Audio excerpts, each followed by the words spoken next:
मैं हूं आशुतोष और आप देख रहे हैं सत्यहिंदी.com। सत्यहिंदी.com के खास कार्यक्रम आशुतोष की बात में आपका स्वागत है।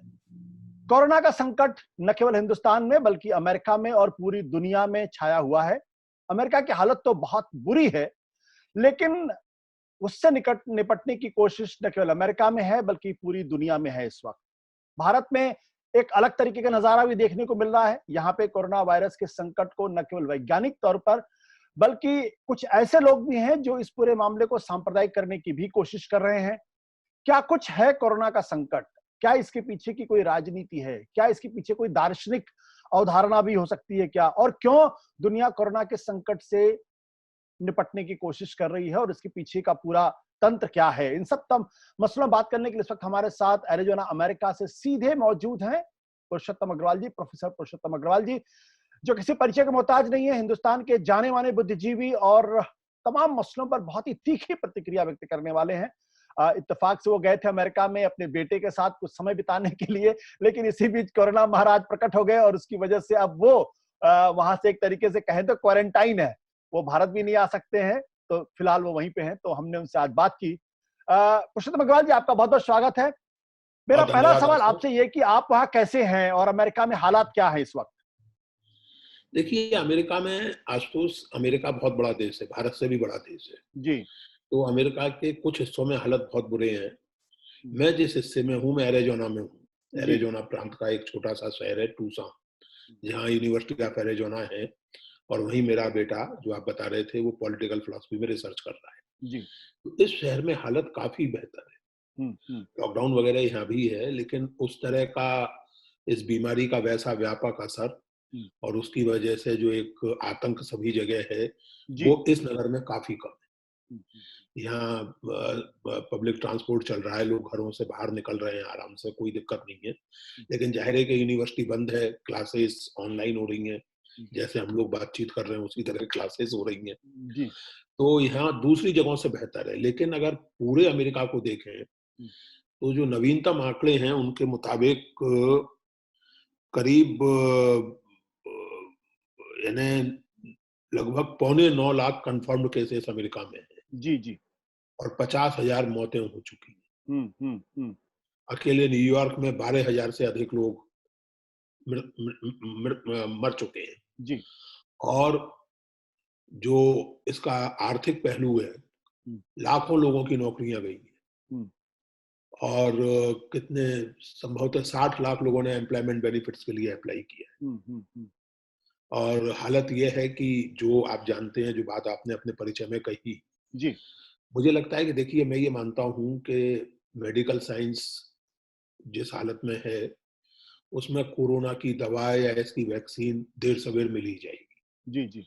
2 महीने में ना सही, साल भर में, सवा साल में मिल जाएगी। लेकिन इसके कारण जो इस पूरे नियो लिबरल वर्ल्ड ऑर्डर की वास्तविकताएं उजागर हुई, जी, मुझे लगता है कि चिंता उनकी करनी चाहिए। वो बहुत भयानक। पुरुषोत्तम जी, आपने बड़ी अच्छी बात की। आपने कहा कि जो न्यू लिबरल वर्ल्ड है उसकी तमाम सीमाएं इस वक्त स्पष्ट होकर सामने आ गई। अमेरिका के अंदर जो जो दो तरीके की चीजें देखने को मिल रही है, एक तो वो तबका है जो स्पष्ट तौर पे कह रहा है कि नहीं, लॉकडाउन करना चाहिए, जिंदगी बचाना बहुत ज्यादा जरूरी है।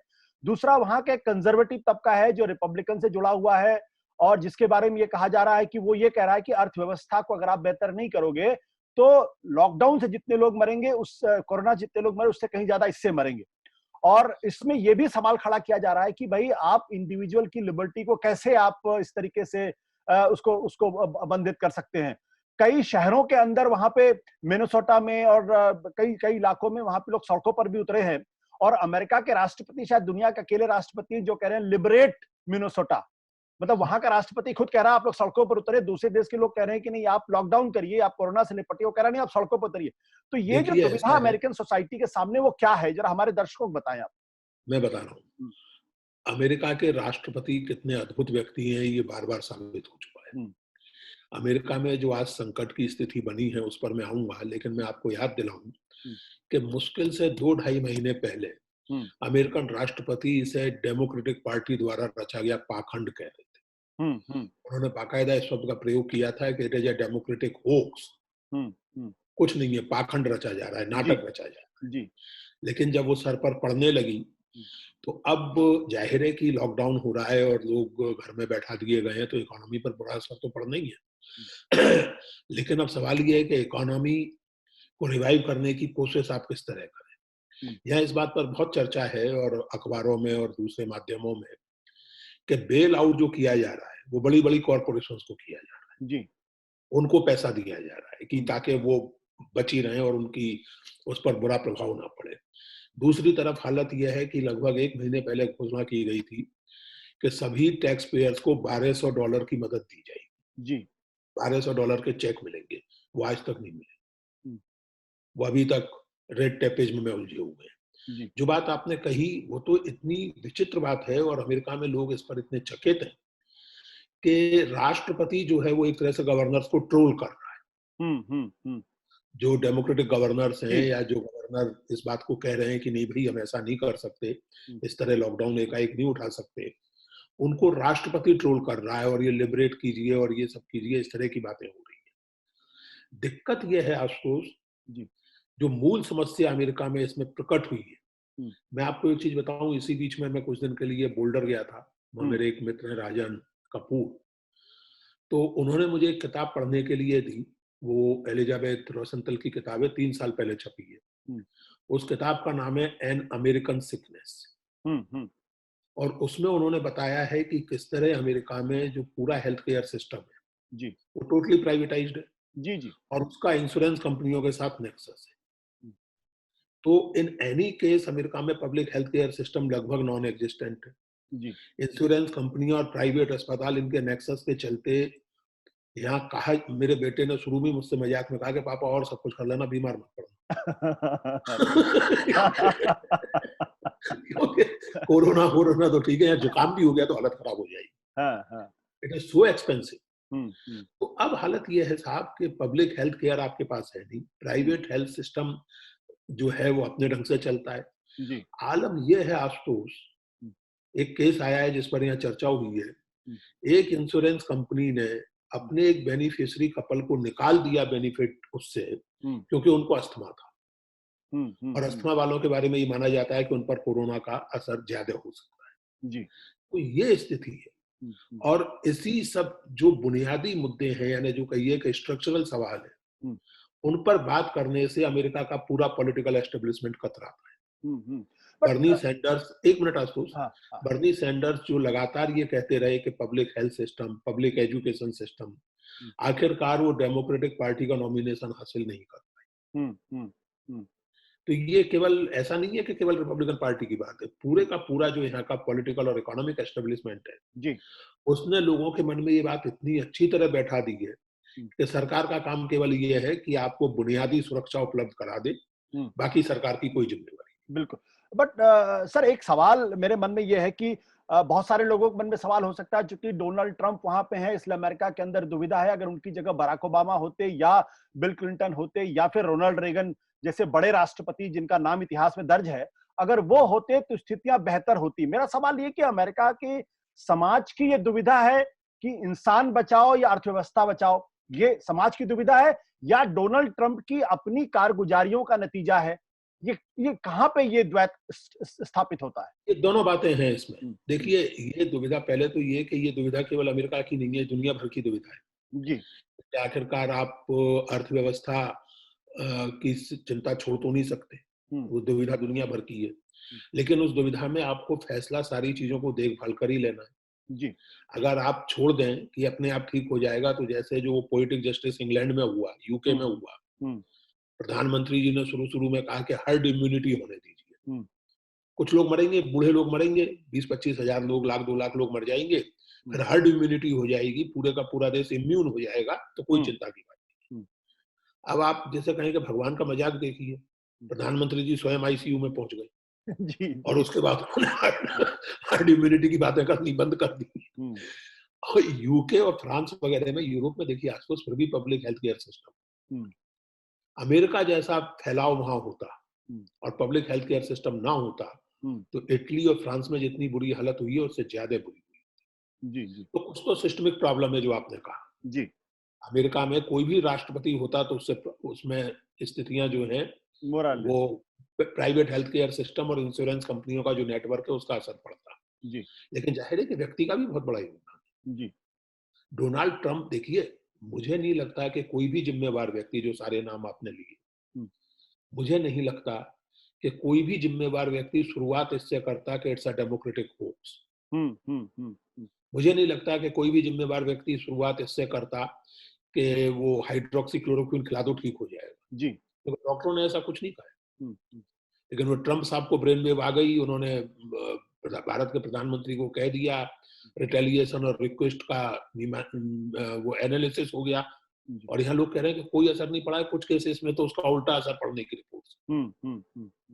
तो ट्रंप साहब हैं, वो बात तो सही है। और इनकी जगह अगर कोई दूसरा व्यक्ति होता, थोड़ा गंभीर, थोड़ा जिम्मेवार, तो स्थितियां निश्चित रूप से उतनी बुरी नहीं होती जितनी इस समय। हाँ ये मुझे लगता है अमेरिकन प्रेस को पढ़ते हुए। बट लेकिन उसके बावजूद भी उनकी अप्रूवल रेटिंग वहां पे मजबूत है, उसमें कोई कमी नहीं नजर आ रही वहां पे। देखिए, ये यही मैं लोकप्रियता का कहना कारण क्या है? मैं आपको बताता हूँ। देखिए, यही जो सवाल हम अपने यहाँ भी फेस कर रहे हैं पिछले कई सालों से, और जी सारी दुनिया में, इसीलिए मैंने कहा कि मैंने पिछले दिनों एक बातचीत में हिस्सा भी लिया था, उसका लिंक भी आपको भेजा था। पोस्ट कोरोना वर्ल्ड कैसी होगी, ज्यादा चिंता की बात है। आप एक चीज पर गौर करें आशुतोष, कि जिन भी देशों ने इसको सफलतापूर्वक हैंडल किया है प्रॉब्लम, जी भाई शुरुआत चीन से हुई। हम्म चीन में अथॉरिटेरियन रिजीम है, जी एक कल्ट फिगर में शासन कर रहे हैं, जो वर्चुअली आजन्म राष्ट्रपति या सत्ताधारी बन चुके हैं, हमारे शी जिनपिंग साहब। जी फिर अमेरिका का हाल हम देख रहे हैं, भारत का हाल हम देख रहे हैं, इंग्लैंड का हाल देख रहे हैं, इटली का हाल, ब्राजील में भी वही हालत है। जी वहां भी राष्ट्रपति महोदय मानना ही नहीं चाहते कि समस्या है। कहने का मतलब यह है कि जहां जहां ये हीरोइक कल्ट फिगर शासन कर रहे हैं, जी उन देशों की तुलना अगर आप उन देशों से करें, वो पूंजीवादी हो, गैर पूंजीवादी हो, जहां सिस्टम काम कर रहा है। जैसे आपके दर्शकों से अगर मैं पूछूं इस समय जी कि साउथ कोरिया के राष्ट्रपति कौन है, मुझे यकीन है कि बहुत लोगों को नाम नहीं याद। वियतनाम में कम्युनिस्ट पार्टी के सेक्रेटरी जनरल, जो उस तरह के रिजीम में पावरफुल पोजीशन होती है, या प्रधानमंत्री कौन है, नाम याद नहीं। साउथ कोरिया, वियतनाम, ताइवान, इन देशों ने इसको सफलतापूर्वक हैंडल किया है। जी जी जबकि ये चीन के एकदम करीब है, और चीन से इनका आवागमन यात्रियों का, दूसरों का, जाहिर है कि दुनिया के किसी भी देश से अधिक है, क्योंकि वहां सिस्टम काम कर रहा है।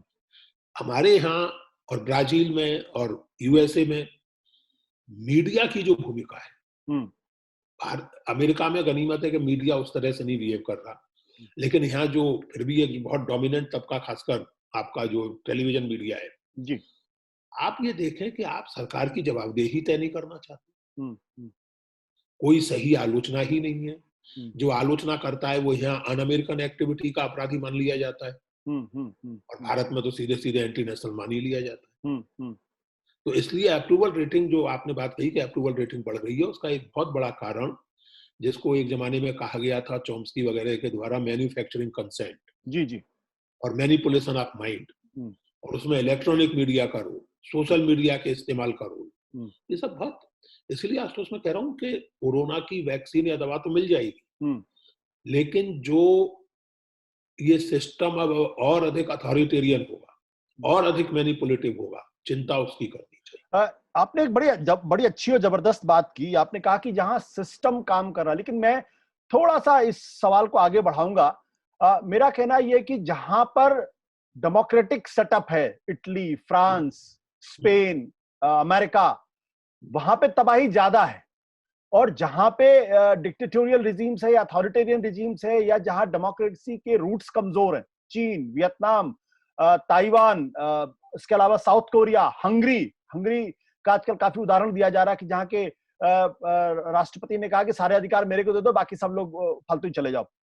तो क्या ये स्थापित होता जा रहा है कि जहां पर अधिनायकवाद है, जहां पर एक आदमी पावरफुल है, वो इतने बड़े संकट से निपट सकता हो? यही हालत अब हिंदुस्तान के बारे में भी कहा जा रहा है कि मोदी हैं इसलिए मुमकिन है, इसीलिए यहाँ पे मरने वालों की संख्या कम है, इसीलिए यहाँ पे संक्रमण है। अगर कोई दूसरा लोकतांत्रिक व्यक्ति होता तो शायद इस संकट से निपट नहीं पाते। इस बारे में मैं 2-3 बातें कहना चाहूंगा। यही खतरा है, जिस नैरेटिव की आप बात कर रहे हैं वो अपने आप नहीं बन रहा है, उसे बनाया जा रहा है। और ये नैरेटिव उसी नियो लिबरल ऑर्डर के द्वारा बनाया जा रहा है, जिसे जो जो डेमोक्रेसी उपलब्ध है उसमें असुविधा होने लगी है। मिसाल के तौर पर आपको बजाय सिस्टम के अथॉरिटेरियन की बात कर रहे हैं। Vietnam, south Korea democratic country है। वियतनाम भी उतना उस तरह से अथॉरिटेरियन नहीं है जैसे मिसाल के तौर पर चीन है। ताइवान अथॉरिटेरियन नहीं है। ऑस्ट्रेलिया अथॉरिटेरियन नहीं है। न्यूजीलैंड अथॉरिटेरियन नहीं है। वेस्टर्न यूरोप से उदाहरण लें तो वेस्टर्न यूरोप में जो सबसे अच्छी इस स्थिति की हैंडलिंग हुई है वो स्कैंडिनेवियन देशों में हुई है और जर्मनी में। जर्मनी में कोई अथॉरिटेरियनिज्म नहीं है, बल्कि वहां कहना चाहिए कि सत्ता तंत्र में इतनी शर्म और लिहाज बाकी है। आपको याद होगा पिछले महीने एक प्रांत के वित्त मंत्री ने आत्महत्या कर ली। जी जी, बिल्कुल बिल्कुल। क्योंकि वो इकोनॉमिक लॉकडाउन से जो स्थितियां पैदा हुई थी, उनकी जिम्मेवारी इतनी अपने महसूस कर रहे थे वो कि वो समझ ही नहीं पा रहे थे कि क्या करें। तो ये बिल्कुल एक माइथोलॉजी है और आप जैसे सजग पत्रकारों को इस माइथोलॉजी का विरोध करना चाहिए। क्योंकि ब्राजील अथॉरिटेरियन है, जो वहां के वर्तमान राष्ट्रपति हैं वो काफी अथॉरिटेरियन के आदमी है। और देखिए, जब वो जैसे चुटकुला चलता है, किसी अफ्रीकन देश के बारे में चुटकुला चला कि साहब हमारे यहाँ कोरोना बिल्कुल नहीं है, लोग चकित हो गए, बोले क्यों नहीं है आपके? बोले टेस्ट ही नहीं करते। टेस्ट ही नहीं करते तो अगर आप आंकड़ों में मैनिपुलेशन करें, उनको फज करें तो सब ठीक है। भारत के बारे में ये बात बार बार कही गई है कि भाई कितने टेस्ट आप कर रहे हैं, कितना परसेंटेज है आपका टेस्ट का, कितने लाख आपने टेस्ट किए हैं। कल मैं देख रहा था कुछ आंकड़े, 5 या 7 लाख टेस्ट आपने किए। 1 अरब 30 करोड़ की आबादी में 5 लाख टेस्ट करके आप कह रहे हैं कि बहुत कामयाब। जी जी। और जहां कामयाबी है, देखिए अब जो दूसरी बात जो मैं इस सिलसिले में कहना चाहता हूँ, असल में आशुतोष, दुनिया की जीवन की किसी भी चीज की तरह मध्य मार्ग से बेहतर कोई विकल्प नहीं। जब मैं अथॉरिटेरियन रेजिम्स की आलोचना कर रहा हूं तो मैं स्ट्रॉन्ग गवर्नमेंट की आलोचना नहीं कर रहा। मैं कह रहा हूं strong and accountable government. Government अपने आप में स्ट्रॉन्ग हो, लेकिन वो अकाउंटेबल हो, उसमें सेल्फ कॉन्फिडेंस हो। आप भारत में ही लीजिए, कंट्रास्ट कर लीजिए केरल और गुजरात। आप कंट्रास्ट कर, सबसे पहले केरल में था, सबसे बेहतरीन हैंडलिंग केरल की हुई, केरल मॉडल की चर्चा हो रही है। दूसरी तरफ आप गुजरात को देख लीजिए। अब वहां आप ये जिम्मेवारी लेने तक को तैयार नहीं है, जो एक इररिस्पॉन्सिबल बिहेवियर आपका रहा है कि जनवरी से इसकी चर्चाएं शुरू हो गई। बार बार ये आंकड़े आ रहे हैं, आपके पास भी है, मेरे पास भी है, कि सबसे बुरी हालत उन्हीं जगहों पर है जहां नमस्ते ट्रंप इवेंट का आयोजन हुआ था। बिल्कुल बिल्कुल। 12-13 मार्च तक भारत सरकार के ऑफिशियल हैंडल कह रहे थे कि कोविड-19 is not an health emergency. और 22 या 23 मार्च से आपने लॉकडाउन लागू कर दिया जी। 4 घंटे के नोटिस पर आपने लॉकडाउन लागू कर दिया। अगर स्ट्रॉन्ग लीडरशिप का ये मतलब नहीं होता। स्ट्रॉन्ग लीडरशिप जर्मनी में भी है। वहां आपको कुछ किया गया, आपको नियम बताए गए, आप उनका पालन करेंगे, नहीं करेंगे तो कानूनी कार्रवाई जरूर होगी। लेकिन स्ट्रॉन्ग लीडरशिप का मतलब ये नहीं होता कि आप जिम्मेवारी लेने से इनकार कर दें और डेमोक्रेसी को ही खत्म करने का बहाना कोरोना को बना लें। ये खतरा बहुत बड़ा है। पोस्ट कोरोना वर्ल्ड के लिए सबसे बड़ा खतरा ये है। ये मुझे हमारे जो सत्यहिंदी.com के दर्शक है, जरा इनको ये बताइए कि जब आप अमेरिका से हिंदुस्तान को देख रहे हैं तो आपको कुछ बदलाव नजर आता जब आप यहाँ रहते हैं, यहाँ के लोगों से इंटरेक्ट करते हैं, और जब आप पिछले 1.5 महीने से आप वहां देख रहे हैं, वहां हिंदुस्तान को लेकर किस तरीके की चर्चा हो रही, हिंदुस्तान की डेमोक्रेसी को लेकर किस तरीके की चर्चा हो रही, कोरोना में जिस तरीके से सांप्रदायिकता घुसड़ने की बात की गई है, उसको लेके वहां कैसा लग रहा है और वहां के लोग क्या सोचते हैं और आप कैसे देख रहे हैं चीजों को? देखिए, मेरा जो अपना इमीडिएट सोशल कॉन्टेक्स्ट है जी, मतलब बातचीत तो यहाँ सोशल डिस्टेंसिंग का लोग पालन कर रहे हैं, लेकिन फिर भी फोन के जरिए और इस तरह से बातचीत होती है। तो मेरा जो अपना इमीडिएट सोशल कॉन्टेक्स्ट है वो जाहिर है कि ज्यादातर यूनिवर्सिटी के लोगों का है, इंटेलेक्चुअलों का है जी। मेरा बेटा यहाँ एक यूनिवर्सिटी हाउसिंग डॉर्मेट्री में रहता है और उसके मित्रों से और प्रोफेसरों से बातचीत बीच बीच में होती रहती है। यहाँ जो लोग रहते हैं उनसे भी होती रहती है। लोग इस बात को लेकर सचमुच चिंतित हैं। लोग न केवल इस जो जानकार लोग हैं जो भारत में दिलचस्पी रखते हैं, बड़ी तादाद है ऐसे लोगों की जो भारत में दिलचस्पी रखते हैं जी जी। लोग न केवल उस कम्युनलाइजेशन को लेकर चिंतित हैं, बल्कि सबसे ज्यादा जो चिंता लोगों को है और दुख है और जो हमें भी होना चाहिए कि अमेरिका की अर्थव्यवस्था और दूसरी जो विकसित पूंजीवादी अर्थव्यवस्थाएं हैं, वर्ल्ड सिस्टम है, वो तो फिर भी किसी तरह चला रहे हैं, संभाल लेंगे। जो आंकड़े हमारे सामने आ रहे हैं, जैसे अभी पिछले दिनों में एक रिपोर्ट पढ़ रहा था जिसमें बताया गया, और हमारे यहाँ तो इनफॉर्मल सेक्टर के चलते आंकड़े भी बहुत अच्छी तरह नहीं आ पाते जी जी, हमारे यहाँ जो जो लेबर है, जो श्रमिक है, वो इन्फॉर्मल सेक्टर में बहुत ज्यादा है। तो बीच में चर्चा हो रही है कि कितने 8 करोड़ 12 करोड़ लोग बेरोजगार होंगे। कितने लोग बेरोजगार होंगे। एक मैं कल रिपोर्ट पढ़ रहा था जिसमें था कि 40 करोड़ भारतीय गरीबी में और नीचे चले जाएंगे। इन चीजों पर फोकस की बजाय बात केवल सरकार की नहीं है, सरकार के जरूरी कदमों का समर्थन करते हुए पूरे उत्साह पूरे उसके साथ रहते हुए प्रधानमंत्री जी के साथ रहते हुए क्या मीडिया की जिम्मेवारी नहीं है कि इन चीजों पर चिंता करें। यानी आप ये सोचिए जरा, और ये सब चीजें आजकल टेलीविजन के जमाने में और सोशल मीडिया के जमाने में यहाँ लोगों को मालूम है, लोग मुझसे सवाल पूछते हैं और मुझे जवाब देते नहीं बनता कि भाई ये कैसे हो रहा है कि लोग 2-2, 3-3 हजार किलोमीटर पैदल चलते जा रहे हैं, साइकिलों पर जा रहे हैं, और आपकी सरकार को और आपकी मीडिया को कोई परवाह नहीं है। आपके यहाँ बहस इसी पर हो रही है कि साहब वो कौन से मरकज से क्या फैला और कहां से क्या फैला और किसने हिंदू ने मारा या मुसलमान ने मारा।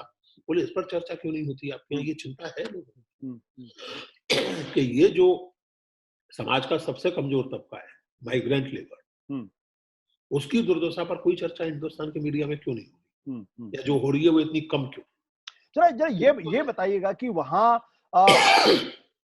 जो बार बार ये कहा जाता है कि नरेंद्र मोदी की जो हैंडलिंग है कोरोना को लेके, उसकी पूरी दुनिया में चर्चा हो रही है, बिल गेट्स आगे बढ़कर उनको बधाई दे रहे हैं, क्या वाकई में इस नजरिए से वहां देखा जा रहा है या कुछ और है वहां पे? नहीं, देखिए अब ये देखिए यहाँ अमेरिका में भी या कहीं भी जैसे ट्रम्प है या वो है, अप्रूवल रेटिंग ट्रम्प की भी बढ़ रही है। जबकि हालत यह है कि जो सचमुच इस युद्ध के खिलाफ हैं और इस युद्ध के खिलाफ नेतृत्व कर रहे हैं डॉक्टर फाउची, ट्रम्प उनसे अपना असंतोष बीच बीच में जाहिर करते रहते हैं, फिर भी उनकी अप्रूवल रेटिंग बढ़ रही है। डॉक्टर फाउची को लेकर के ट्रम्प ने 1-2 बार बड़े असंतोष प्रकट किया, लेकिन फाउची ने फिर कहा कि कुछ भी करें वो मेरी बात मान लेते हैं, इसीलिए चीजें चल रही हैं। जहां तक भारत का सवाल है, देखिए बिल गेट्स हो या कोई भी हो, किसी एक व्यक्ति के कहने में, और खास करके बिल गेट्स जैसे व्यक्ति के कहने में पीछे खेल क्या है ये भी समझना चाहिए। क्यों आप कह रहे हैं? मैं ये नहीं कह रहा हूं कि भारत का रेस्पॉन्स कोई बहुत कमजोर है या बुरा है, ये नहीं कह रहा हूं, लेकिन और सवाल नरेंद्र मोदी का या किसी व्यक्ति विशेष का नहीं है जी, जो भी है, लेकिन जो सवाल यहाँ भी लोग बार बार पूछ रहे हैं, जब उस दिन नरेंद्र मोदी का वो राष्ट्र के नाम वो संदेश आया था जिसमें उन्होंने कोई टास्क नहीं बताया था बल्कि 7 वचन या सप्तपदी की बात की, सप्तपदी एक मित्र से मैं बात कर रहा था उस समय, तो उनका छूटते ही पहला सवाल ये था कि दैट्स परफेक्टली ऑलराइट, बहुत अच्छी बात कही आपके प्राइम मिनिस्टर ने, लेकिन इसमें इन्होंने एक बार भी ये नहीं कहा कि सरकार अपनी ओर से क्या करे, क्योंकि उसके पहले वो चर्चा चल रही थी, वो जैसे मैंने कहा कि हिंदुस्तान को इकोनॉमिक पैकेज वगैरह कुछ चीजें आएंगी, तो उन्होंने कहा कि भाई ये मतलब जो पर्सनल प्रोटेक्शन इक्विपमेंट है उस तक के बारे में आपके पीएम ने कुछ नहीं कहा, जो लोग इकोनॉमिकली बहुत बुरी तरह प्रभावित हुए हैं उनके बारे में कुछ नहीं कहा, और जो शिकायतें आई हैं कि लॉकडाउन के दौरान ज्यादतियां हुई हैं उनके बारे में कुछ नहीं कहा, और मजदूरों की हालत के बारे में तो कुछ भी नहीं कहा। What kind of response? अब जाहिर है कि बिल गेट्स, चूंकि बिल गेट्स हैं तो उनकी बात दुनिया के मीडिया में और आपके यहाँ भी हमारे यहाँ भी सब जगह कवर होगी, अमेरिका में भी होगी, हमारे यहाँ भी होगी, लेकिन जो एक संवेदनशील नागरिक है वो ये सवाल यहाँ भी उठा रहा है। एक बात अच्छी तरह समझ लें आशुतोष, अमेरिका में एक तरह से भारत के प्रसंग में कह सकते हैं 2-3 तरह के लोग हैं। एक तो जिन्हें कोई मतलब ही नहीं है, जैसे यहाँ रेडनेक या रिपब्लिकन कहते हैं, उसको तो अमेरिका के अलावा दुनिया में कुछ दिखता नहीं, उसके लिए दुनिया का नक्शा अमेरिका तक सीमित है, उनमें से कुछ के लिए तो अपने स्टेट तक सीमित है, इसीलिए वो फ्री मिनेसोटा और फ्री फलाना, फ्री वर्जीनिया और ये सब होता रहता है, क्योंकि उन्हें पता ही नहीं है कि दुनिया में क्या हो रहा है और दुनिया से अमेरिका पे क्या प्रभाव पड़ेगा या अमेरिका में जो होगा उसका दुनिया पे क्या प्रभाव पड़ेगा। दूसरे वो लोग हैं जिनकी बहुत ही मतलब सतही दिलचस्पी दुनिया में है, लेकिन थोड़ी बहुत सतही दिलचस्पी। तीसरे वो जो सेंसिटिव अमेरिकन हैं, पढ़े लिखे और जो दुनिया के दूसरे देशों में दिलचस्पी रखते हैं, उनमें अधिकांश लोगों में भारत के रेस्पॉन्स को लेके मैं यही कह सकता हूं कि अधिक से अधिक ये कहा जा सकता है कि एक मिक्स्ड रेस्पॉन्स है। लोगों को लग रहा है कि भाई इतनी बड़ी आबादी का देश और इतने कम केसेस, ये वाकई कामयाबी की बात है, बड़ी बात है। इतनी आबादी और इतने कम केसेस, इतनी कम मौतें, इट्स रियली रिमार्केबल। लोग इस बात की तारीफ करते हैं। लेकिन दूसरी तरफ जो मैंने आपसे कहा कि लोग संदेह भी उठाते हैं कि इतने कम आपके यहाँ टेस्ट हो रहे हैं, कैसे मान लिया जाए कि ये आंकड़े सही है। और सबसे महत्वपूर्ण जो बात बार बार आती है, जो 2-4 लोगों से मेरी बात हुई है, कि भाई आपके यहाँ जो स्ट्रक्चरल रेस्पॉन्स है, चाहे वो हेल्थ केयर सिस्टम को लेके हो, अस्पतालों को या जो को लेके, मजदूरों की हालत को लेके हो या वो हो, स्ट्रक्चरल रेस्पॉन्स बहुत असंतोषजनक है। ऐसा यहाँ कम से कम जिनसे मेरी बात हुई है उन लोगों की बात से तो मुझे ही। सर आप आखिरी सवाल, क्योंकि जूम जो है वो एक सीमा के बाद फिर अपने आप ऑटोमेटिकली मीटिंग बंद कर देता है। सवाल ये कि जो जिस तरीके से हिंदुस्तान 2014 के बाद से उसमें चेंजेस नजर आए, क्या हम लोग हिंदुस्तान में बैठकर जो फील करते हैं वही दुनिया भी उसको फील कर रही है या नहीं फील कर रही? और अगर इस सवाल को दूसरे तरीके से पूछा जाए, क्या हिंदुस्तान जिसके बारे में कहा जाता था कि वाइब्रेंट डेमोक्रेसी है, जो डाइवर्सिटी को बहुत करीने से हैंडल करता है और पूरी दुनिया उसके एक मॉडल के तौर पर देख रही थी, क्या उस छवि में पिछले 6 सालों में कुछ बदलाव आया है? क्या लोगों के देखने का नजरिया हिंदुस्तान के लोकतंत्र के प्रति बदला है? और अमेरिका में इसको लेके किस तरीके की चर्चा है? देखिए, मैं फिर से कहूंगा, आज तो आशंका तो साफ जाहिर है। वो तो आप लोग भी जानते हैं, जो अखबारों के जरिए पहुंचता है वहां। जी। अब अखबारों में उस तरह की बातें फिर से हुई हैं, और खास करके ये जो घटना हुई है, कम्युनलाइजेशन जो आपने कहा जी, और जो अरब देशों में उसके जो नतीजे निकले हैं, जी, और जिसके चलते रेस्पॉन्स में बदलाव आया है भारत में, और जी, जी, प्रधानमंत्री जी को ट्वीट करना पड़ा, और फिर वो मुख्तार अब्बास नकवी को प्रेस कॉन्फ्रेंस करनी पड़ी, जी, फिर बीच में इस तरह की जो चीजें हुई हैं, तो मैं सच कहूं कि भारत को लेकर कुछ आशंका तो लोगों के मन में है कि एक वाइब्रेंट डेमोक्रेसी के रूप में कब तक चलेगा। ये आशंका तो लोगों के मन में है। अच्छा। ये बात सही है।